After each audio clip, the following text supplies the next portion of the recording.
12월 15일 화요일 새벽 예배를 하나님 앞에 드리도록 하겠습니다. 먼저 사도신경으로 신앙 고백드립니다. 전능하사 천지를 만드신 하나님 아버지를 내가 믿사오며 그 외아들 우리 주 예수 그리스도를 믿사오니 이는 성령으로 잉태하사 동정녀 마리아에게 나시고 본디오 빌라도에게 고난을 받으사 십자가에 못 박혀 죽으시고 장사한 지 사흘 만에 죽은 자 가운데서 다시 살아나시며 하늘에 오르사 전능하신 하나님 우편에 앉아 계시다가 저희로서 산자와 죽은 자를 심판하러 오시리라. 성령을 믿사오며 거룩한 공회와 성도와 서로 교통하는 것과 죄를 사하여 주시는 것과 몸이 다시 사는 것과 영원히 사는 것을 믿사옵나이다. 아멘. 오늘 이 새벽에 보실 말씀은요, 잠언 17장 1절에서 19장 16절까지의 말씀입니다. 잠언 17장 1절에서 19장 16절까지의 말씀입니다. 먼저 말씀 읽고 돌아오도록 하겠습니다. 정지 버튼 눌러주세요.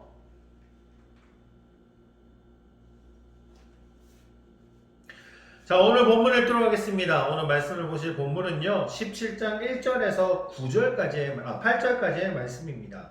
17장 1절에서 8절까지의 말씀 제가 봉독하도록 하겠습니다.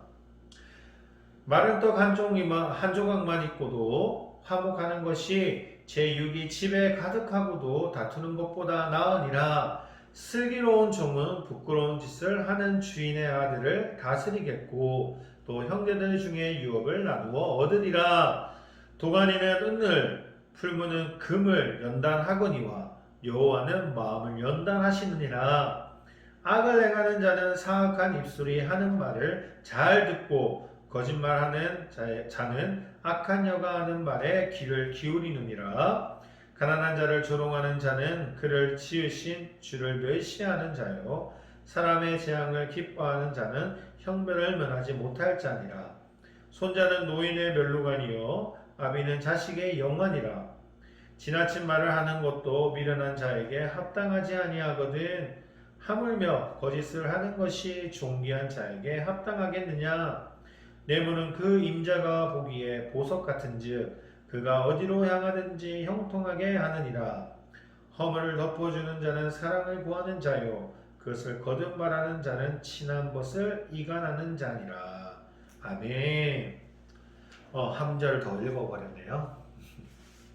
자, 오늘 우리가 보고자 하는 이 잠언, 우선 17장의 내용은요, 전체적인 내용을 좀 살펴보자 볼게요. 17장은 분별하는 지혜에 대한 내용이 담겨져 있습니다.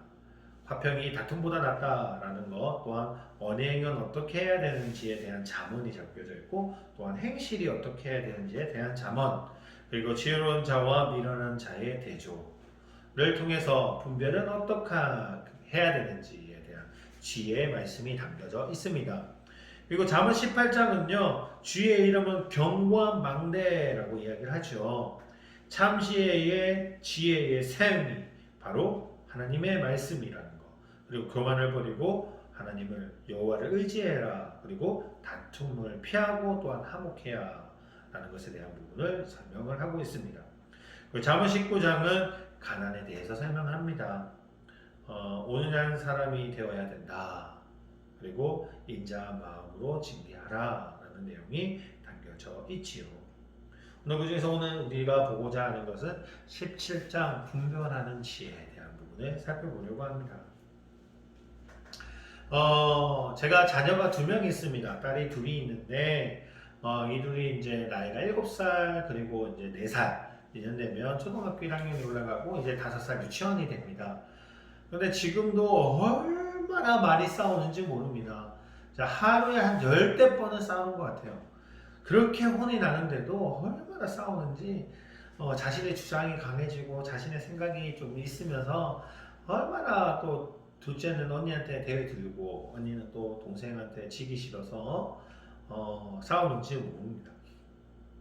그래서 최근 들어서 아이들에게 바라는 것이 하나가 있다면 서로를 좀 진심으로 위하고 서로를 진심으로 사랑했으면 합니다. 매일 자기 전에 기도할 때 서로 사랑할 수 있기를 기도해주고 또한 정말 좀 서로에게 좀 진심으로 대해주는 것을 위해서 이제 많이 기도해줍니다. 아마 부모님들이라면 자식이 바라는 것이 있다면 바로 이러한 것이 아닐까라고 생각해 봅니다. 하나님의 마음도 이러십니다. 그러시다라는 거죠. 하나님의 백성이 서로 하나가 되고 또한 서로를 진심으로 사랑하기를 원하십니다. 그래서 예수님께서 십자가에 달리시는 그 전날에 제자들에게 주신 그 세 계명이 바로 무엇이냐면요. 요한복음 13장 34절에 이렇게 이야기하죠. 내가 너희를 사랑한 것 같이 너희도 서로 사랑하라 라고 가르칩니다. 그리고 예수님께서 마지막으로 제자를 위해서 하나님께 구한 기도도 아버지여 아버지께서 내 안에 내가 아버지 안에 있는 것 같이 그들도 다 하나가 되게 해달라고 기도하시죠. 오늘 잠언의 가르침도요. 오늘 가르치는 그 지혜도 바로 이 화목의 지혜에 대한 부분을 이야기합니다. 집에 아무리 돈이 많고 성공했다 할지라도요. 싸움이 가득한 집보다는 단칸방에서 라면을 먹으면서 서로 화목한 것이 훨씬 나을 겁니다. 아무리 돈이 많다 하더라도 그 하루하루가 서로 막 싸움이 되고 매일 부모님들이 싸우고 뭐 맨날 형제들끼리 싸우는 모습을 바라보고 있다면 아무리 돈이 많아도 싫을 것 같습니다. 하지만 돈이 없다 하더라도 너무나도 그 집이 부모끼리도 그렇고 부모님끼리도 그렇고 형제들끼리도 화목하다면 사실 라면 먹어도 얼마나 그것이 기쁨이 될지 모르지요. 오늘 본문의 1절은요 이렇게 얘기합니다. 마른 떡 한 조각도 있고도 화목하는 것이 제육의 집을 가득하고도 이제 다투는 것보다 나으니라 라고 이야기를 합니다. 그러면서 잠언은요 싸움이 일어나기도 전에 미리 그 시비를 그치라고 이야기를 하죠. 싸움이 시작이 되면 마치 둑에서 물이 시작하는 것처럼 걷잡을 수 없게 커지기 때문에 미리 이 문제에 대한 부분들을 이런 싸움들을 막으라는 가르침입니다. 세상은요 얼마나 다툼을 좋아하는 사람들이 많은지 모릅니다. 남들을 겨루어서 자신의 것이 남들보다 더 낫다라는 것을 입증하고 싶어하는 것이 사람의 모습이죠. 그리고 자신의 생각이 더 옳다라고 얘기하고 싶고 자신의 능력이 더 낫다라는 것을 가시하고자 하는 것이 우리 사람들의 모습입니다. 사실 인간의 본능이 이러한 부분이죠. 그런데 이러한 다툼을 좋아하는 사람들은 결국 재갈을 좋아하는 사람이라고 잠언은 가르칩니다. 그렇다면 다툼을 하지 않기 위해서 우리가 해야 할 일은 무엇일까요? 오늘 본문에서 9절은 이렇게 이야기합니다. 허물을 덮어주는 자는 사랑을 구하는 자라고 가르칩니다. 다른 사람의 허물이 보이거든 그것을 고치려고 하지도 말고 그것을 이용하려고도 하지 말며 또한 함께 아파하면서 덮어주라는 것입니다. 원래 가족의 허물은요 가족 외에 다른 사람에게 말할 수가 없지요. 그 아픔이 내 아픔이기 때문입니다. 우리가 그리스도 안에서 한 형제가 된 가족의 그 허물을 그렇게 덮어주라는 겁니다. 그런데 가족의 허물을 이웃에게 거듭 말하게 된다면 결국 그 가정은 깨어지게 되죠. 그러면서 잠언은요 이렇게 이야기합니다. 말을 아끼는 자가 지식이 있고 성품이 냉철한 자가 명철하고 라고 이야기합니다. 우리가 쓸데없는 말로 관계를 깨트리는 경우가 얼마나 많은데요. 그렇기에 자신의 말을 다스리고 또한 마음을 다스리는 자가 지혜 있다라고 잠언에서 이야기하는 것입니다. 그런 지혜가 우리 가운데 있을 때 아마 우리의 공동체는 절대 깨어지지 않을 것입니다. 사랑하는 성도님, 하나님께서 우리에게 원하시는 것은 단 한 가지입니다. 바로 서로 사랑하는 것입니다. 그리스도 밖에 있는 자들과 우리가 그러한 사랑을 할 수는 없겠지만 적어도 그리스도 안에 있는 믿음의 형제들끼리는 그리스도께서 우리에게 주신 그 사랑을 실천하면서 살아가야 되지 않을까요? 그것이 우리 하나님께서, 우리 아버지께서 우리에게 보여주셨던 것이고 또한 우리를 통해서 기뻐하신 일이십니다. 우리 예수님께서 우리를 위해서 기도하시는 이유이시지요. 우리의 마음이 화목하게 집중하면서 공동체가 하나 되는 지혜로 그런 모습이 되어야 할 줄 믿습니다. 이것은 그리스도 공동체도 그렇지만 가족에게도 적용되는 것이지요. 정말 지혜 있는 자라면 싸움을 키우는 것이 아니라 그 싸움을 끝내는 자일 것입니다.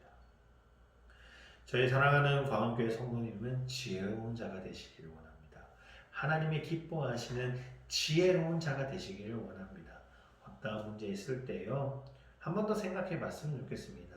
이 문제로 인해서 문제가 커지는 것으로 바라는 그런 모습들이 아니라 어떻게 하면 이 문제를 해결할 수 있을까? 하나님이 원하시는 대로 해결할 수 있을까? 예, 지혜를 묻게 하나님이 주신 그 지혜를 사용하는 자가 되기를 원합니다. 그러면요, 모든 문제가 해결될 것입니다. 공동체 문제도 그렇고요, 가정 문제도 그렇고요, 다른 사람과의 관계 속에서도 그럴 겁니다. 예전에 한번 그런 일이 있습니다. 예전에 제가 한번 이야기를 한 적이 있었던 것 같은데, 어떤 분이 아버지하고의 관계가 좋지 않아서 저 있는 데에서 한 집사님이 아버지를 막 헐뜯는 적이 있습니다. 화가 나죠. 제 아버지를 헐뜯는데 화가 나죠. 화가 나고 정말 승질이 나죠. 그 자리를 박차고 싶고 아니면 따지고 싶고 막 욕하고 싶기도 했죠. 그때 어릴 때였으니까. 그런데요, 이상하게 하나님이 그때 마음을 주셨던 것이 무엇이냐면 참는 것이었습니다. 그 문제에 대해서 그분과 말다툼을 하는 것이 아니라 그 문제를 조금 조용히 지혜롭게 해결할 수 있는 상황들로 만들어 주셨습니다. 근데 만약에 이제 뭐 어떤 분들이라면 참 불효자식이다라고 하실 수도 있지 모르겠지만, 근데 그때 하나님이 저에게 주셨던 마음은 그 문제를 잘 그냥 끝내는 것이었습니다. 근데 결국은요, 감사한 것은 무엇이냐면